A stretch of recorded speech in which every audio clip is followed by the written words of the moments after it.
আজকে দেখুন chilli chicken আবার করছি। আমি চিলি চিকেন বিভিন্ন সময় বিভিন্নভাবে করি, দেখি কোনটা কেমন লাগে খেতে।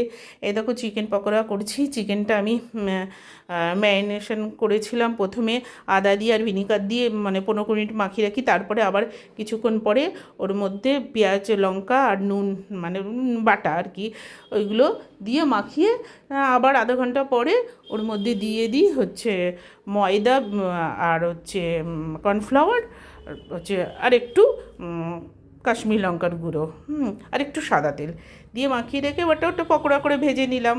নিয়ে তার ওই সাদা তেলের মধ্যে দিয়ে দিলাম রসুনটা কিন্তু আমি আগে মাংসে দিইনি। হ্যাঁ, রসুন ফোড়নটা দেবো তো লাল লাল করে, যেন না রসুনে পোড়া একটা বিচ্ছির গন্ধ হয়ে যাবে। তার মধ্যে ওই সবজিটা দিয়ে নাড়িয়ে চাড়িয়ে তার মধ্যে এই যে ইয়েটা করে রেখেছিলাম টমেটো সস, সয়া সস, আর তার মধ্যে হচ্ছে একটু নুন আর তোমার একটু মিষ্টি দিয়ে আর কাশ্মীর লঙ্কার গুঁড়ো দিয়ে কালারটার জন্য দিয়ে এই দেখো একটু পেঁয়াজ শাকটা এনেছিলাম কিন্তু নষ্ট হয়ে গেছে, যেটুকুনি ছিল দিলাম।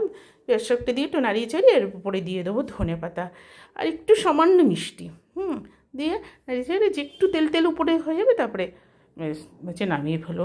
ভালোই লাগে খেতে এইভাবে, নুনটা বুঝে, যা মানে টেস্ট করে একটু, তাহলে